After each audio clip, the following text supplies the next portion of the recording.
Oke, selamat pagi. Assalamualaikum warahmatullahi wabarakatuh. Untuk hari ini kita bahas tentang single area OSPF. Ya, single area OSPF. Jadi lebih ke teorinya. Kalau kemarin lebih ke praktek, ini adalah ke teorinya. Ya, single area OSPF.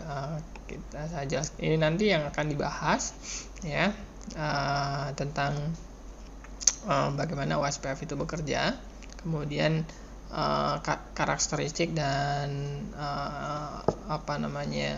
fitur-fitur yang ada di OSPF, kemudian tipe paket di OSPF, kemudian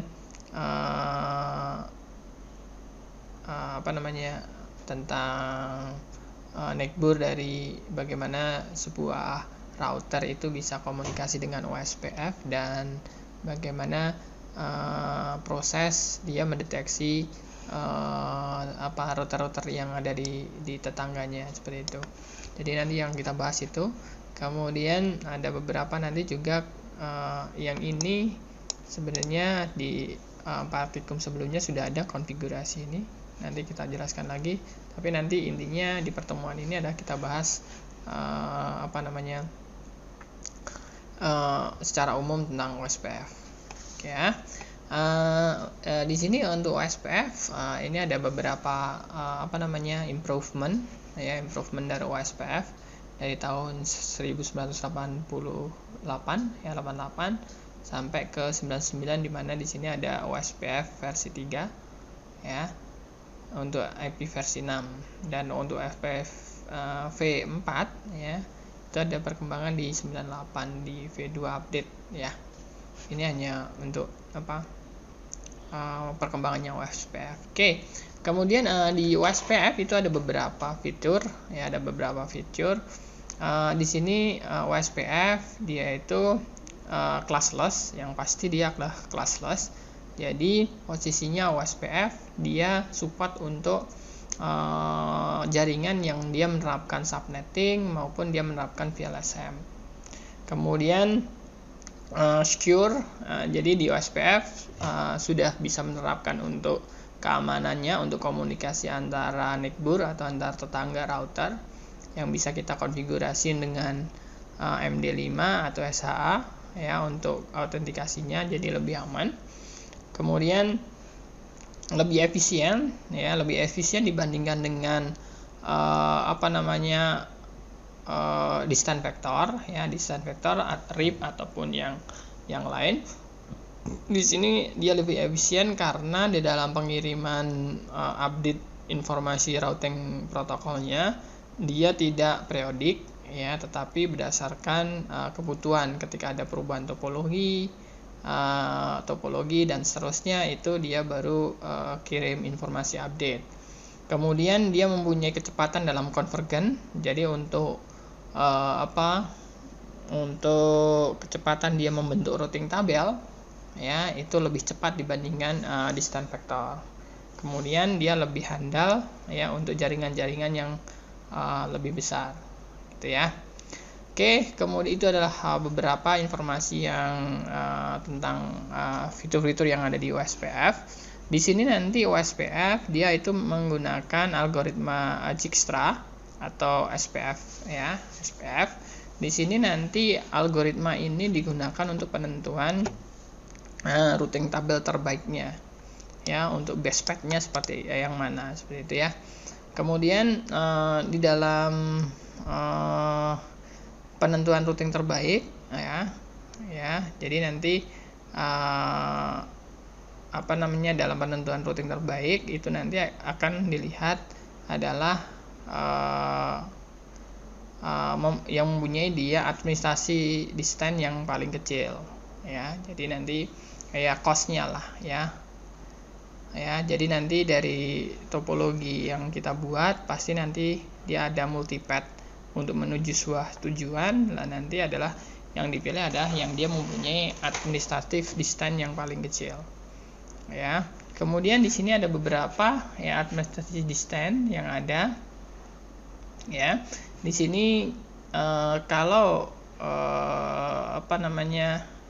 dia directly connected ya. Administrasi distance-nya adalah 0. Administrasi distance itu adalah tingkat kepercayaan ya, tingkat kepercayaan routing tabel ya, tingkat kepercayaan routing tabel.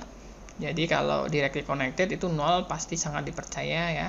Kemudian static root itu 1, AGRP itu adalah 5, eksternal BGP 20, internal AGRP 90, kemudian AGRP adalah 100, OSPF di 110, ISS 115, RIP 120 dan seterusnya.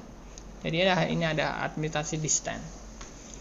Oke, kemudian di sini nanti untuk komponen yang ada di dalam OSPF ya, di dalam OSPF nanti posisinya adalah ketika kita konfigurasi OSPF itu nanti pertama kali yang dilakukan adalah nanti ada pengiriman hello packet antar router ya. Dari router ini dia akan kirim hello packet ya. Hello packet digunakan untuk menentukan neckboard-nya, tetangga routernya itu siapa. Kemudian kalau sudah kirim hello packet, dia nanti akan kirim yang namanya database description packet ya, kirim database description packet. Kemudian ada juga pengiriman link state request packet. Kemudian ada link state update packet. Kemudian nanti juga ada link state ACK packet ya. Di sini nanti untuk untuk komponennya ada agency ya, agency atau tabel neckboard ya, tabel neckboard, di mana nanti tabel neckboard di sini adalah digunakan untuk mengetahui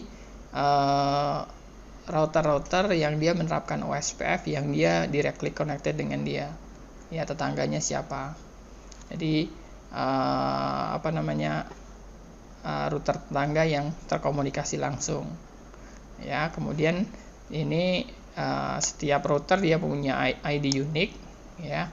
Kemudian kalau di Cisco untuk melihat neckboard-nya Anda bisa show IP OSPF neckboard ya. Kemudian nanti ada link state LSDB ya,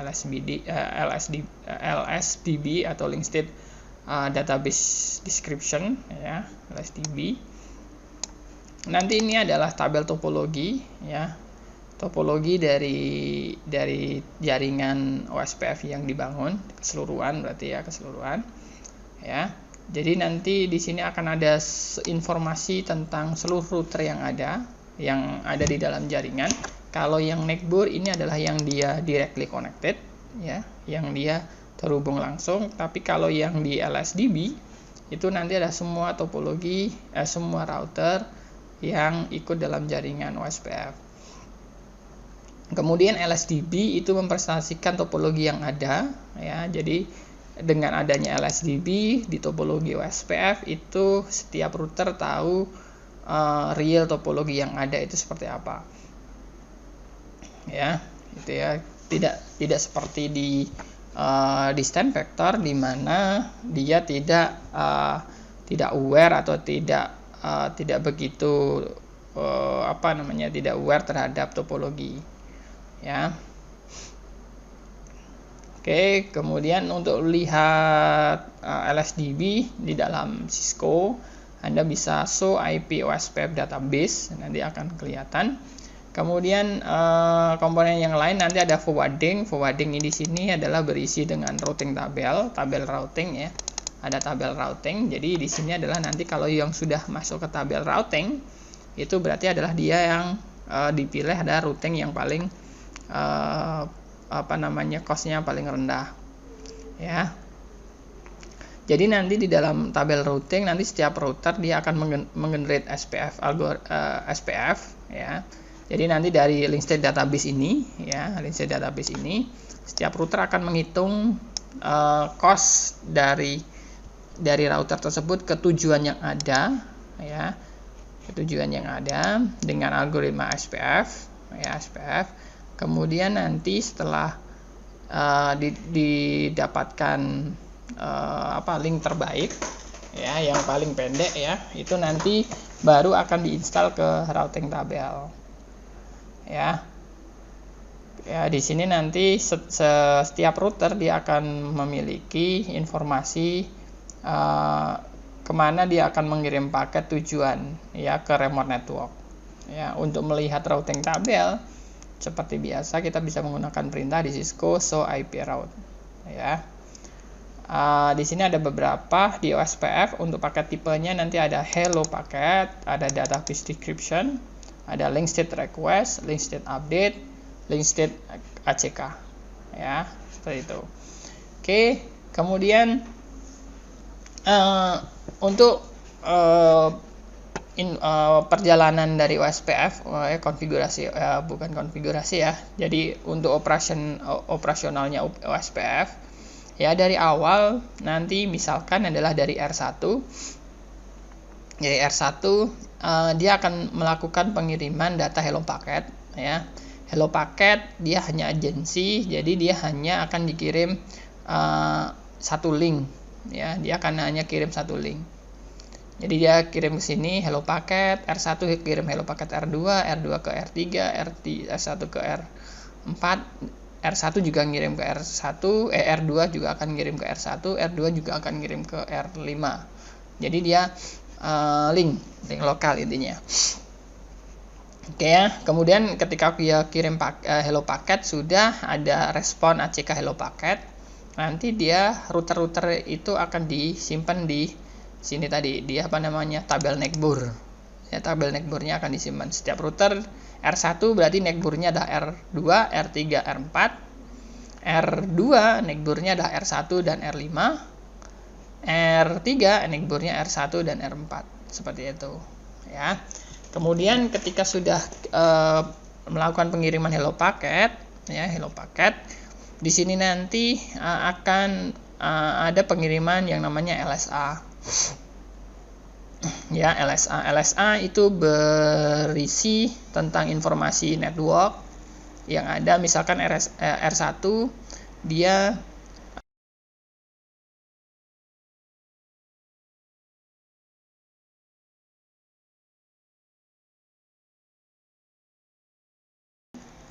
hello packetnya juga berisi 10.2.0.16. Informasinya adalah dia point to point R1 ke R2, costnya di sini berapa dan seterusnya. Hello packet akan dikirim ke netboard, kemudian dari situ nanti dari router-router yang dia mendapatkan hello packet, dia juga akan di float atau akan dikirim ke router-router yang lain. Dalam informasi hello packet itu juga ada yang namanya sequence number-nya ya. Jadi ketika ngirim hello packet itu ada sequence number atau nomor urut, di mana digunakan untuk mengidentifikasi apakah saya sebelumnya itu sudah dapat hello packet ini, seperti itu. Oke. Ketika sudah pengiriman hello packet secara flooding ke seluruh jaringan OSPF, nanti setiap router dia akan membentuk yang namanya topologi tabel ya, atau LSDB tadi ya, link state database ya. Dia akan membentuk ini LSDB, akan dibentuk LSDB. Kemudian dari LSDB ini nanti setiap router dia akan mengkalkulasi dengan algoritma SPF, algoritma untuk menentukan untuk menentukan topologi mapnya ya, topologi mapnya. Jadi nanti dari sini ada topologi map ya, topologi map. Jadi dari R1 kemana dan seterusnya. Kemudian dari topologi map ini nanti setiap router ya akan membentuk routing tabel, membentuk routing tabel. Dari sini tadi akan membentuk routing tabel ya. Dapatlah dua routing tabel dengan ada cost-nya. Kemudian untuk informasi detailnya nanti akan dipilih cost yang paling kecil, seperti itu ya. Itu ada operation di OSPF, link state operation atau OSPF ya. Kemudian di sini nanti kita ada informasi bahwa di OSPF itu nanti kita bisa bangun single area atau dengan multi area ya, single area atau multi area. Di sini single area berarti semua router terkoneksi ke dalam area yang sama ya. Single area ya biasanya dia menggunakan area backbone atau area 0 ya. Kalau di Mikrotik itu namanya ada area backbone, kalau di Cisco itu namanya ada area 0. Ketika Anda menerapkan single area, itu digunakan untuk jaringan yang kecil, di mana jumlah routernya juga sedikit. Ya. Jadi nanti ketika Anda bangun jaringan yang dia kompleks, besar gitu ya, jangan menggunakan satu single area. Kenapa? Karena nanti akan memberatkan di sisi resource, prosesor di routernya, karena proses untuk penghitungan SPF maupun di database link state-nya. Ya. Oke, kemudian kita bisa membuat OSPF itu dengan multi area, ya, multi area OSPF. Nah, di sini multi area OSPF itu syaratnya adalah area selain area 0 itu nanti akan terhubung ke area 0. Jadi di sini ada area 1, dia terhubung ke area 0, ada area 51 terhubung ke area 0, dan seterusnya. Kalau area 2 ya terhubung ke area 0. Ya, oke, kemudian untuk multi area itu nanti lebih hierarkis ya, nanti topologinya. Kemudian semua area itu terkoneksi ke area 0 ya. Jadi nanti semua area akan terhubung ke area 0 ya. Kemudian nanti di dalam router ya, router yang dia terkoneksi ke area 0 dan area yang lain itu nanti disebut area border router ABR di sini. R1 dan R2 itu disebut ABR. Kenapa ABR? Karena R1 dia terhubung ke area 0 dan area 1. R2 kenapa disebut ABR ya, area border router atau penghubung lah ya, border router. Di sini adalah karena R2 terhubung ke area 0 dan area 51. Kemudian untuk multi area digunakan untuk yang topologi yang dia besar ya, yang routernya banyak ya. Kemudian multi area akan menurunkan proses dan memori di dalam router. Ya, jadi kebutuhan untuk processing di dalam CPU maupun memori itu akan lebih rendah. Kemudian kegagalan di dalam satu area tidak akan mempengaruhi di area yang lain. Itu ya, ini adalah konsep di multi area OSPF. Oke, kemudian untuk enkapsulasi data di OSPF, paket OSPF ya. Di sini kalau kita lihat di paket OSPF itu nanti dia akan mensisipkan paket di IP header ya, di IP header. Di sini kalau ini adalah data link, berarti ada paket di layer 2 ya, kemudian ada IP paket layar 3 lah. Di layar 3 ini OSPF akan menyisipkan header ini. Akan menyisipkan OSPF paket header, kemudian ada menyisipkan juga OSPF paket tipe spesifik database. Ya. Akan menyisipkan ini. Di sini ya.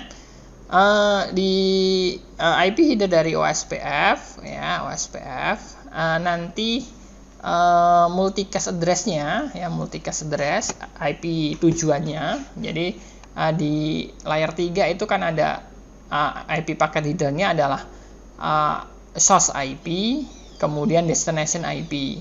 Lah nanti destination IP-nya ya itu nanti menggunakan IP 224.005 dan atau 224.006. Jadi destination-nya adalah ini. Ya, tujuannya itu ini. Kemudian di field protokolnya, field protokol OSPF-nya nanti menggunakan field protokol 86. 86 ini menunjukkan bahwa ini adalah paket OSPF. Ya, OSPF protokolnya. Jadi di paket header itu kan ada protokol, ya, ada protokol, dan protokol field-nya itu menggunakan 89 ya, sorry. 89 menunjukkan adalah dia adalah paket IP protokol ada punyanya OSPF. Kemudian nanti di paket OSPF header identity ya, di sini untuk paket header itu nanti akan berisi router ID dan area ID. Router ID-nya berapa dan area ID.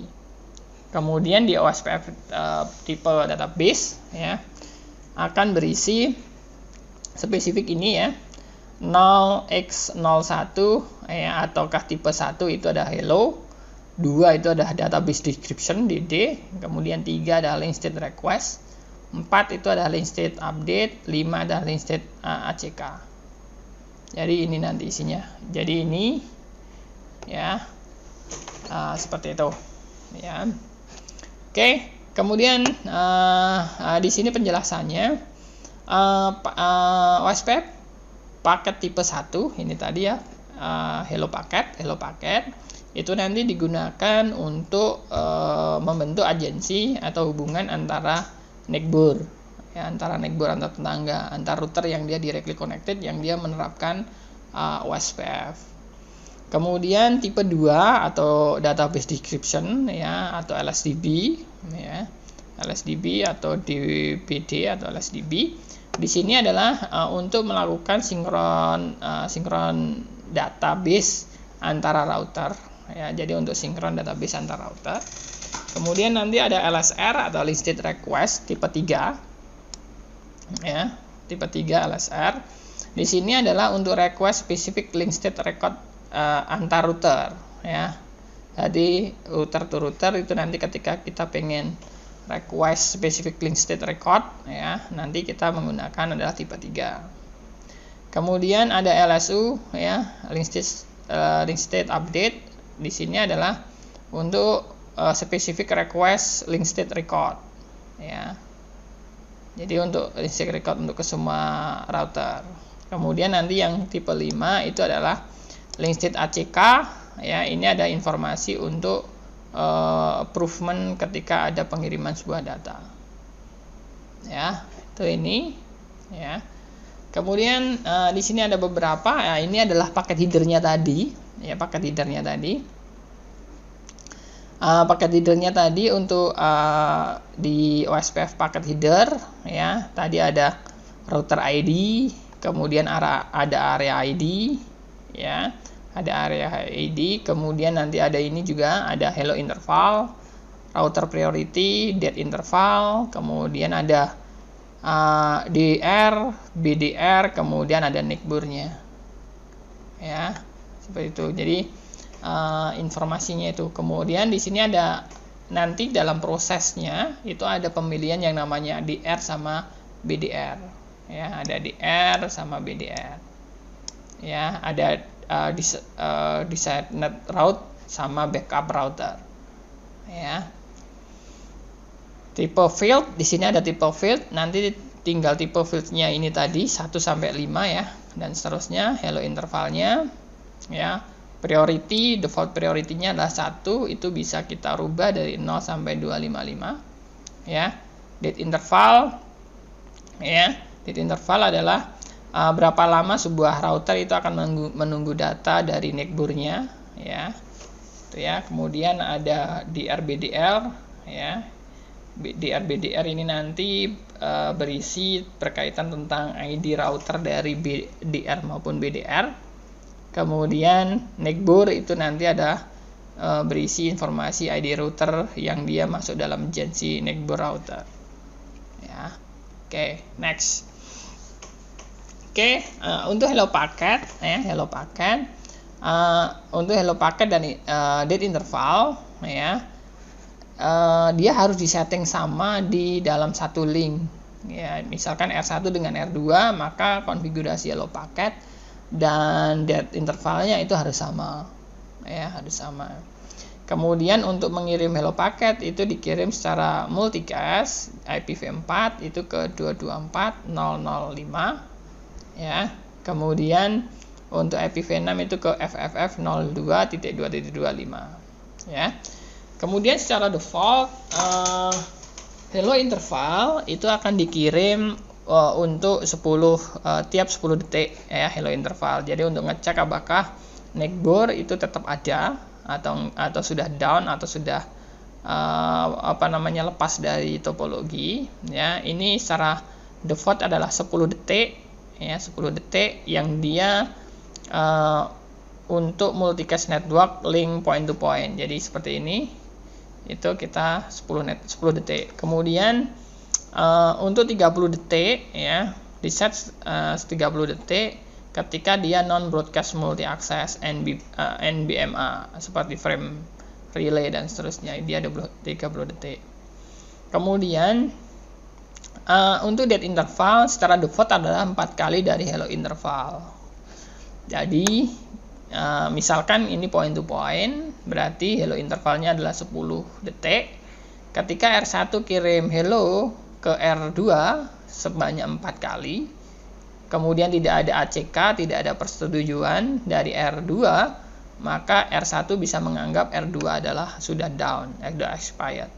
Nanti ketika dia sudah down, maka dari tabel neckbur R2 akan dibuang dari tabel neckburnya R1 seperti itu.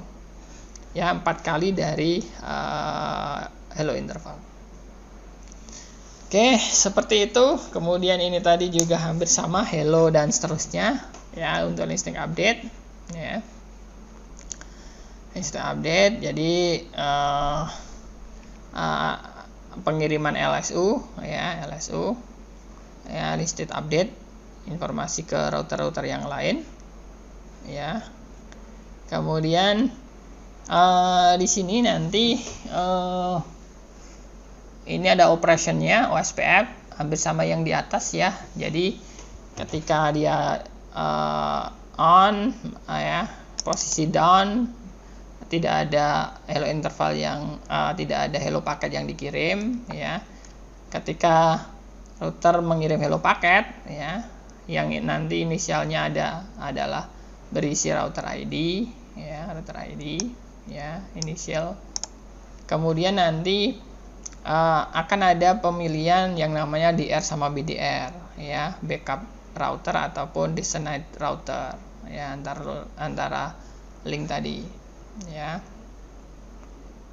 Kemudian akan ada negosiasi untuk pengiriman pertukaran BDB atau LSDB, ya, link state database, ya, akan ada pengiriman link state database. Kemudian dari pertukaran LSDB, ya, sub informasi router itu nanti akan diinformasikan ke router yang lain, ya. Kemudian ada loading di sini kemudian di sini nanti ketika sudah ada pertukaran LSDB, ya, setiap router dia akan menghitung dia akan menghitung jalur terbaik dengan SPF3, ya, dengan SPF3, dengan algoritma Dijkstra, dengan algoritma SPF, ya. Kemudian terakhir adalah full semua router dia convergen dengan database-nya, ya. Intinya seperti itu, ya.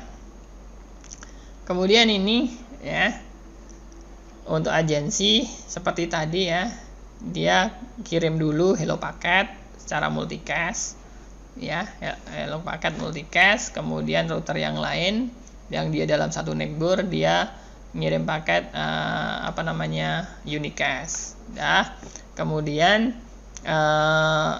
Kemudian setelah itu adalah dia terjalin, ya, neckburnya, ya, terjalin neckburnya.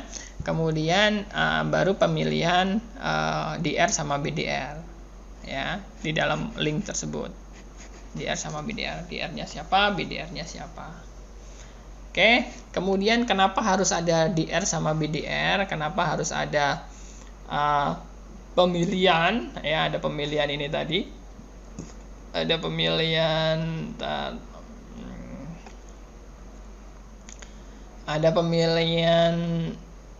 destination router sama backup router, ya. Di sini karena kenapa harus ada pemilihan di dalam topologi ini? Kenapa harus ada pemilihan DR sama BDR? Itu adalah untuk mengurangi pengiriman LSA, ya. Ya, jadi untuk mengurangi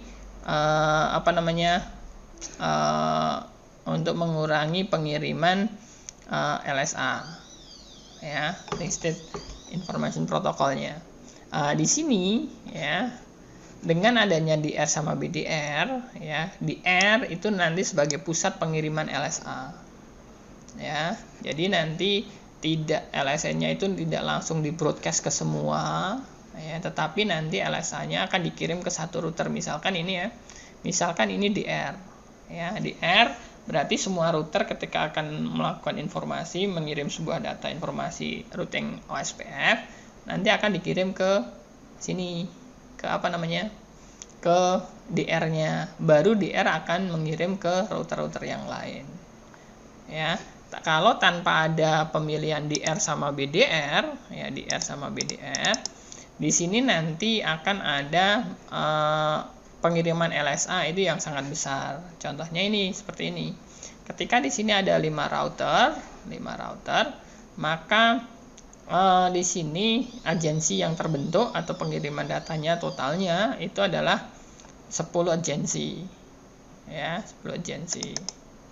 Ya, kalau ada 20 berarti nanti ada 100, kalau ada 10 router itu nanti ada 45 agensi dan seterusnya. Nah, di sini untuk mengurangi agensi ini, ya, untuk mengurangi ini, ya, untuk mengurangi agensi LSA, ya, LSA antar router, maka nanti pengiriman datanya itu akan terpusat di DR-nya.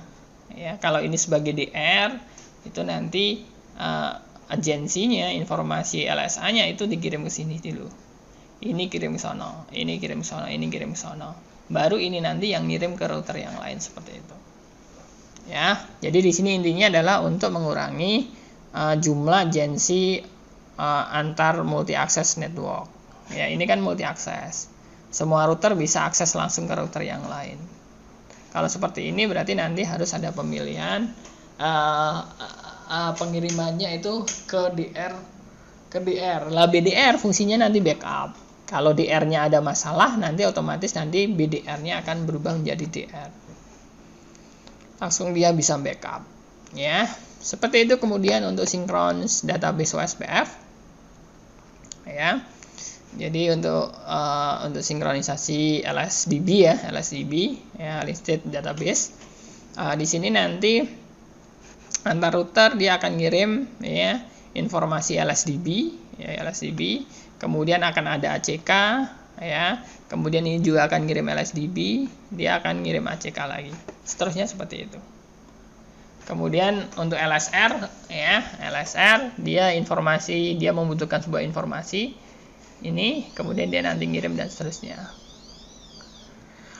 Oke, seperti itu. Jadi informasi tentang materi tentang single area OSPF secara garis besar seperti itu. Untuk hari ini sekian dulu. Selamat pagi. Assalamualaikum warahmatullahi wabarakatuh.